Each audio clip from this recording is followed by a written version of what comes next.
নমস্কার। আমার কাছে দূরে দেশে বিদেশে ছড়িয়ে থাকা সকল শ্রোতা বন্ধুকে অনেক অনেক স্বাগত জানাই audio story with Moumita YouTube চ্যানেলে। আজ এই চ্যানেলে আপনাদের পড়ে শোনাব বিখ্যাত সাহিত্যিক শ্রী গজেন্দ্র কুমার মিত্রের লেখা একটি অসাধারণ ছোট গল্প, মর্মস্পর্শী গল্প। গল্পের নাম জমার খাতা। গল্প শুরুর আগে আমার পুরনো কথাগুলি আরও একবার খুব সংক্ষেপে বলে নিচ্ছি। এই চ্যানেলে যারা আমার গল্প পাঠটি শুনছেন তাদের কাছে অনুরোধ, যদি আমার পাঠ এবং পরিবেশনা আপনাদের ভালো লাগে, যদি গল্পটি ভালো লাগে, একটি লাইক করবেন এবং গল্পটিকে আপনাদের প্রিয়জনের মধ্যে শেয়ার করে দেবেন। আর এখনও যারা চ্যানেলটি সাবস্ক্রাইব করেননি তারা অবশ্যই চ্যানেলটি সাবস্ক্রাইব করে আমার সাথে থেকে নিয়মিত শুনতে থাকুন নতুন নতুন বাংলা গল্প। আর হ্যাঁ, শ্রী গজেন্দ্র কুমার মিত্রের লেখা আর যে গল্পগুলি এই চ্যানেলে আমি পড়েছি তার প্লেলিস্ট ডেসক্রিপশন বক্সে দেওয়া রইল। যে গল্পগুলি আপনাদের শোনা হয়নি সময় নিয়ে শুনে দেখতে পারেন। শুনলে কিন্তু মতামত জানাতে ভুলবেন না। আপনাদের মতামতের অপেক্ষায় রইলাম। আর কথা বাড়িয়ে সময় নষ্ট করছি না, শুরু করছি আজকের গল্প, জমার খাতা।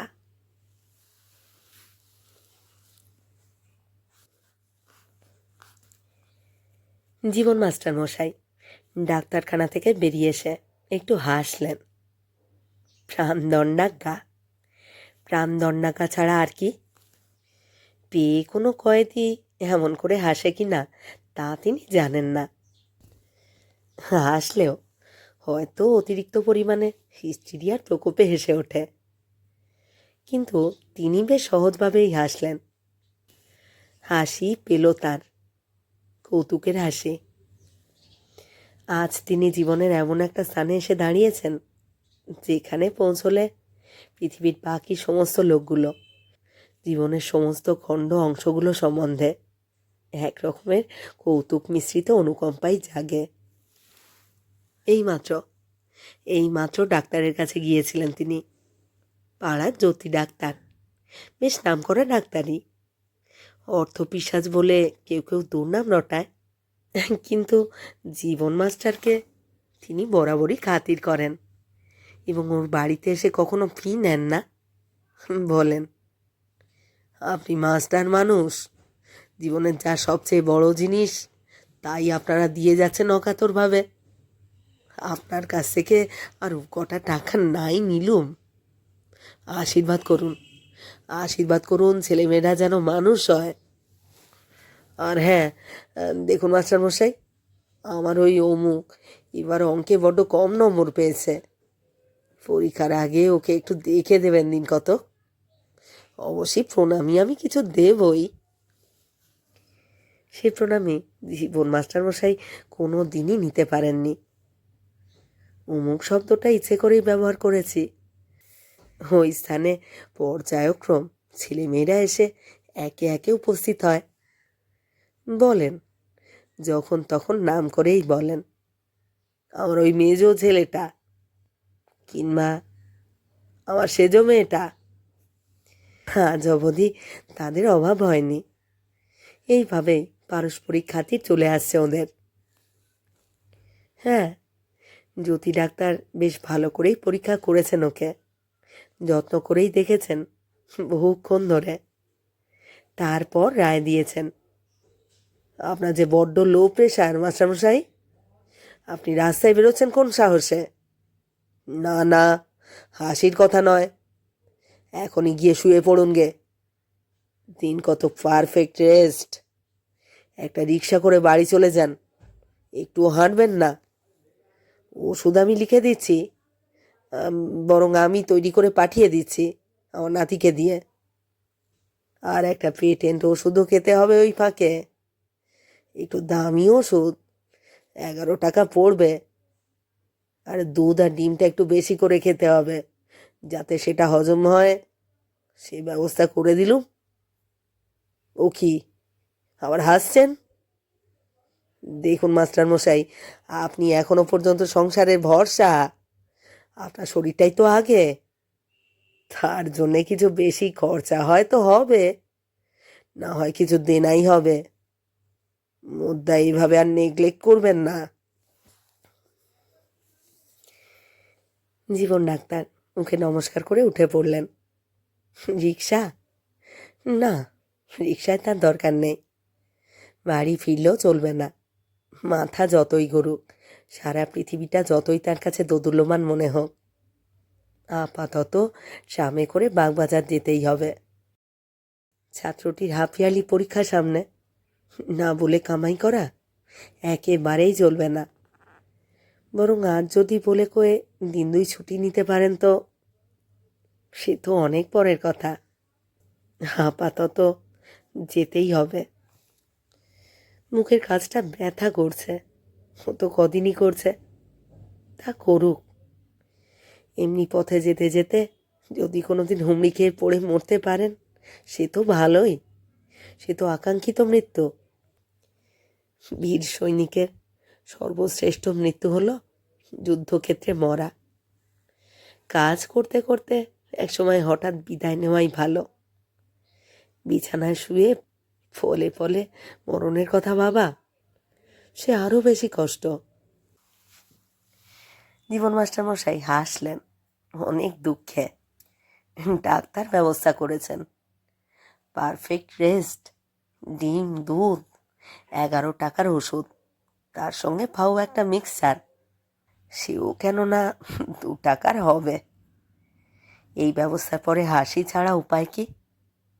114 টাকা মাইনে পান মাগি ভাতা নিয়ে। এ থেকে দেনা সুদে বাড়িতে 100 টাকাও কোনো মাসে আনতে পারেন না। 55 টাকা বাড়ি ভাড়া, তাও বাড়ির এমন অবস্থা না ছাড়লে আর চলে না। জল প্রায় বন্ধ, ইলেকট্রিকের লাইন তার সহ্য শক্তির শেষ সীমায় আসাতে হ্যারিকেন জ্বালাতে হয় এখন প্রায়ই। অথচ বাড়ি বা কোথায় পান? 15 বছর আছেন এখানে, তাই বাড়িও 55 টাকার বেশি হয়নি। আর সেই জন্যে বাড়িওয়ালা সমস্ত রকম মেরামত বন্ধ করে দিয়েছেন। অথচ 3খানা ঘর শুদ্ধ ফ্ল্যাট এখন অন্য কোথাও নিতে গেলে আর 100 টাকার কমে পাবেন? বাড়ি ছাড়াও অনেক জিনিস আছে। বড় মেয়ের বিয়ের দিনা শোধ হবার আগেই বিধবা হয়ে এসেছে সে। বড় ছেলেটা একেবারে বোকা গোছের, খায় দায় পথে পথে ঘুরে বেড়ায়। সে এক জ্বালা অহরহ তাদের স্বামী স্ত্রীর বুকে জ্বলছে। মেজ ছেলেটা সম্প্রতি কি একটা কারখানায় অ্যাপ্রেন্টিস হয়েছে, এখন কিছুই দিতে পারে না, বরং তাকে 5-10 টাকা দিলে ভালো হয়। সেজো ছেলে আইএসসি ফেল করে বল খেলে আর হই হই করে বেড়াচ্ছে। তার কোনো ব্যবস্থাই এখনো করা যায়নি। তারপরেও 2 মেয়ে, তাদের স্কুল। আর ভাবতে পারেন না জীবন মাস্টারমশাই। ছাতিটায় ভর দিয়ে আস্তে আস্তে এগোন সাম রাস্তার দিকে। ছাতিটাও ধরে রাখতে ইচ্ছে করছে না, দেহ এত দুর্বল আর ক্লান্ত। পা দুটো যেন ভেঙে আসছে, ভেতরে ভেতরে কাঁপছে থরথর করে। আজ যেন আরও বেশি দুর্বল লাগছে। হয়তো ডাক্তারের কথা শুনবার পরই এমনটা মনে হচ্ছে। কি করলেন সারা জীবন কখনো ভেবেও দেখেননি। ভূতের মতো পরিশ্রম করতে হয়েছে তাকে চিরকাল। ভাববার সময় কোথায়? 6:30 থেকে 9:30 2টো টিউশানি, তারপরে স্কুল শেষ হলে ওখানে বসে 2 ঘন্টা কোচিং, আবার 2টো টিউশানি। টেস্টের পর 3 মাস আবার পরীক্ষার্থীদের মধ্যে কেউ কেউ এসে জুটত, তখন আবার ভোর 5:30 থেকে 6:30, আরও 1 ঘন্টা বেশি মেহনত। হ্যাঁ, ভূতের মতোই খেটেছেন, থাকাননি কোনো দিকে, কিছু ভাবেনও নি। টাকা যে খুব কম রোজগার করেছেন তা নয়, কিন্তু বরাবরই কিছু সমান ছিল না আয়। যখন একটা খরচ ঘাড়ে এসে চেপেছে তখন তার জন্যেই আরও সময় দিয়ে আরও খানিকটা বেশি খাটতে হয়েছে। ভাইয়ের টিবি আর চিকিৎসা শেষ হতে হতে শ্রাদ্ধের খরচ, তারপর ভাইপো ভাইঝির ভার। এ তো প্রথম যৌবনের কথা, তখন নিজের সংসার বড় হয়নি। সেই ভাইপো এখন ইন্দোরে বড় চাকরি করে, কিন্তু তারও সংসার কম নয়। তবু মেয়ের বিয়ের সময় সে 500 টাকা পাঠিয়েছিল কষ্ট করে। খাটুনি ছাড়া কিছুই জানেন না তিনি। কোনো দেশে কখনো বেড়াতে যাননি। তীর্থ, ধর্মগুরু এই দিকটার কথা কোনো দিন ভাবেননি। তার জন্য স্ত্রী নিত্য বিরক্ত করেন। নিজের সুখ স্বাচ্ছন্দ্য, কখনো দুটোর বেশি 3টে জামার মুখ দেখেননি। নিজের জন্য কোনো কিছু খরচ করতে গেলেই মনে হয়েছে, যাক, একটা টাকা বাঁচলে ছেলে মেয়েদের কাজে লাগবে। আহা, কিছুই তো পায় না ওরা। ভালো খাবার, ভালো খাবার কোনো কোনো দিন কোনো ছাত্রের বাড়িতে ছাড়া খাওয়া ঘটে ওঠেনি। আজ ডিম আর দুধ বেশি করে বরাদ্দ হয়েছে তার জন্যে। হায় রে, ওই দুটি বস্তু যে কি তা তো ভুলেই গেছেন। ডিম এক আধ দিন বাইরে বন্ধুবান্ধব আর ছাত্রদের বাড়িতে হয়তো জুটেছে, কিন্তু দুধ শৈশবের কথা মনে নেই। তারপর আর কোনোদিন সে মুখে তোলেননি। ছেলেদেরই দিতে পারেন না দুধ, কোন মুখে নিজে খাবেন? এক চায়ের সঙ্গে দুবেলা 2 চামচ। না, কিছুই করেননি। জীবনের জমার খাতায় কিছুই নেই। এই 58 বছরের জীবনটা তার একেবারেই বৃথা কেটেছে ভূতের ব্যাগার দিয়ে। এই সত্যটা আজ যেন আরও বেশি করে অনুভব করলেন তিনি। কিন্তু সত্যি কি তার জমার ঘরে কিছু নেই? গাড়ির কোণে অবসন্ন মাথাটা রেখে ট্রামে যেতে যেতে একবার নিজেকে প্রশ্ন করেন জীবন মাস্টার মশাই। বাইরে চোখ বুঝতেই বুঝি ভিতরে চোখটা খুলে যায়। সামনে ফুটে ওঠে অজস্র কচি কচি উজ্জ্বল মুখ, বালক, কিশোর, আশা আকাঙ্ক্ষার কুঁড়ি এক একটি। এই কুঁড়িগুলোকে বিকশিত করেছেন তিনি। তারা সার্থক ফুল হয়ে ফুটে উঠেছে একে একে। এটা কি কিছুই নয়? তিনি হয়তো একা করেননি তাদের বিকশিত, তার সহকর্মীদেরও দান আছে কিছু কিছু। কিন্তু তবু তার কি কোনো পাওনাই নেই সেখানে? নিশ্চয়ই আছে, নিশ্চয়ই আছে। সব সময় টাকার জন্য কাজ করেননি। ভালো ছাত্র পেলে টাকার ওজনে পড়াবার কথা ভুলে গেছেন বই কি। কি স্কুলে, কি প্রাইভেট টিউশনিতে যে ছাত্রই সাড়া দিয়েছে তার চেষ্টায়, তাকেই তিনি বিশেষ মনোযোগ দিয়ে পড়িয়েছেন। নিজের পরিশ্রম বলে গণ্য করেননি কখনো। সময় নষ্ট হচ্ছে এই কথাও একবারও ভাবেননি। জীবনের একটি মূল্যবান মুকুলকে বিকশিত করে তুলতে তিনি সাহায্য করেছেন, এই কথাই ভেবেছেন এ তার কর্তব্য। পৃথিবীর কাছে যদি কিছু ঋণ থাকে তার, এইভাবেই তা শোধ হচ্ছে, মনকে বুঝিয়েছেন। মনে পড়ে গেল তার বীরেনের কথাটা। সুশ্রী, গৌরবর্ণ, বুদ্ধিদীপ্ত বীরেন। যেমন স্বাস্থ্য তেমনই স্ত্রী, তেমনই তীক্ষ্ণ বুদ্ধি। আহ, ওই রকম ছেলেকে পড়িয়েই সুখ সত্যি। মাঝারি গৃহস্থের ছেলে, বেশি মাইনে দিতে পারত না, তবু তার টানেই তাকে পড়াতে যেতেন। সর্বশেষ টিউশনি রেখেছিলেন সেটা। একদিন তিনি ওর আরক্ত চোখ দেখে প্রশ্ন করেছিলেন, তোর ঘুম পায় বড্ড না? তাতে সে উত্তর দিয়েছিল, তা পায় স্যার, কিন্তু আপনি পড়াতে শুরু করলে আর ঘুম থাকে না। খুশি হয়ে জীবনবাবু তাকে বুঝিয়ে দিয়েছিলেন, হ্যাঁ, এই জন্যই তোর কাছে আসি সব থেকে শেষে। আমার ক্লান্তিটাও চলে যায় তোকে পড়াতে বসলে। আর এই শেষ বলে ঘড়ি দেখে উঠতেও হয় না, যতক্ষণ খুশি পড়াতে পারি। পড়াতেনও তাই। একদিন 9:30টার জায়গায় 10:30 হয়ে যেত। বীরেনের বাবা মা পর্যন্ত এসে উকি মেরে যেতেন বাইরে থেকে, কিন্তু গুরু শিষ্যের কারুরই খেয়াল থাকতো না। না, ছাত্রের মতো ছাত্র ছিল সে, তাতে কোনো সন্দেহ নেই। অমন ছাত্র যে কোনো শিক্ষকের তপস্যার বস্তু। 10টা অঙ্ক করে রাখতে বললে সমস্ত এক্সাম্পলগুলো কষে রাখতো সে। একদিন 147টা অঙ্ক কষে রেখেছিল। ইংরেজি প্রবন্ধ একটা লিখতে বললে 3টে লিখে বসে থাকতো। অপূর্ব ছেলে। কি হলো তার কে জানে। 3টে লেটার পেয়ে পাশ করেছিল, বৃত্তি পেত, কিন্তু ঠিক টেস্টের পরে টাইফয়েড হয়। উনি তো ভেবেছিলেন পরীক্ষা দিতেই পারবে না। ছেলেটার বরাতই অমনি। ইন্টারমিডিয়েট পরীক্ষার সময় বাবা মারা গেল, তবু পাশ করেছিল, ভালোভাবেই করেছিল। করেছিল বলেই সেই কলেজেই বিএসসিতে ফ্রি করে নিয়েছিল ওকে, কিন্তু তারপর আর পড়তে পারেনি। ঘটনাচক্রে এখানের বাসা উঠিয়ে দেশে যেতে হয়েছিল। মধ্যবিত্ত ঘরের একমাত্র উপার্জনক্ষম লোকের আকস্মিক মৃত্যু হলে বুঝি এইরকমই হয়। কি করছে বীরেন কে জানে, হয়তো চাকরি বাকরি করছে। আর কি পড়তে পেরেছিল? বোধ হয় না।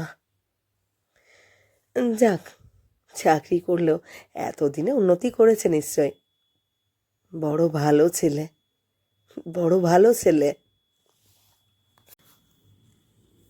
ট্রাম পৌঁছে গেছে ওর রাস্তার মোড়ে। নামতে হবে। এবার কিন্তু যেন একটু সুস্থভাবেই নামেন জীবনবাবু। এতটা বিশ্রাম করে একটু ফল হয়েছে, আরও ফল হয়েছে জীবনের জমা খরচের খাতা খতিয়ে দেখতে।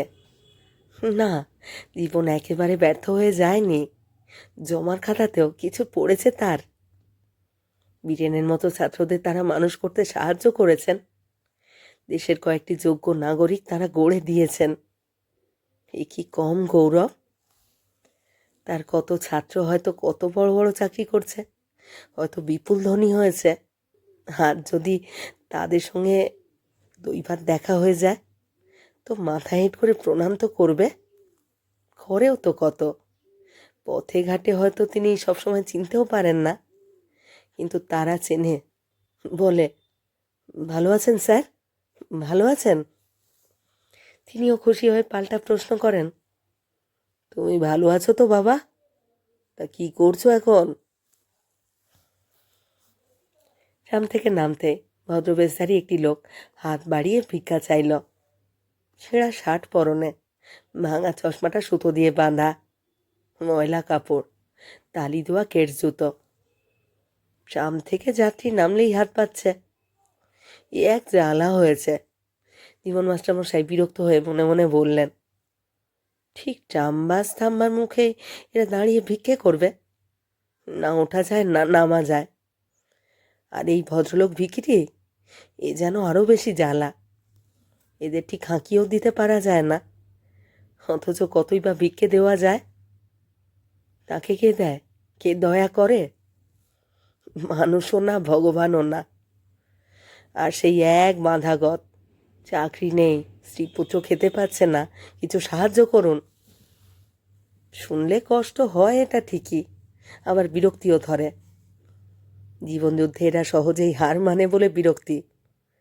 ঝড় ঝাপটা কি তাকেও বড় কম সইতে হয়েছে? কই, তিনি তো হার মানেননি। আজ প্রায় মৃত্যুর সামনে দাঁড়িয়েও না।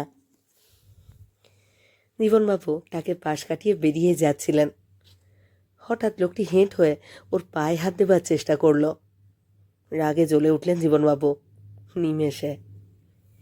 এই যে দেখছি একেবারে পেশাদার ভিখিরি, জোচ্চোর। এই পায়ে ধরবার ন্যাকামি দেখলে তার সর্বাঙ্গ জ্বলে যায়। যেখানে এই ভরম, সেখানেই বুঝতে হবে যে এটা অভাব নয়, দস্তুর মতো স্বভাব। ময়লা নোংরা হাত, সমস্ত পায়ে তাই বুলোবে ইচ্ছে করে, বিরক্ত করবার জন্যই, যাতে মানুষ ওটা এড়াবার জন্যই পয়সা বের করে। জীবনবাবু পাশের লোককে ঠেলে কোনো মতে ভিখিরিকে এড়িয়ে ওপাশে সরে গেলেন। মুখে তার বিরক্তির চিহ্ন স্পষ্ট, তীক্ষ্ণ ভ্রুকুটি। কিন্তু সে লোকটি আর সবাইকে ছেড়ে তারই পিছু নিল।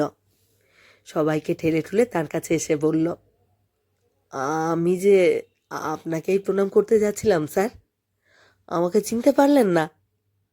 আমি বীরেন।